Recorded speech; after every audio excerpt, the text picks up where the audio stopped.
ब्रह्ममुरारिसुरार्चितलिङ्गं निर्मलभाषितशोभितलिङ्गं जन्मजदुःखविनाशकलिङ्गं तत्प्रणमामि सदा शिवलिङ्गम् देवमुनिप्रवरार्चितलिङ्गं कामदहनकरुणाकरलिङ्गं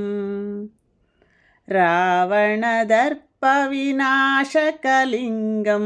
तत्प्रणमामि सदा शिवलिङ्गम् सर्वसुगन्धिसुलेपितलिङ्गं बुद्धिविवर्धनकारणलिङ्गं सिद्धसुरासुरवन्दितलिङ्गं तत्प्रणमामि सदा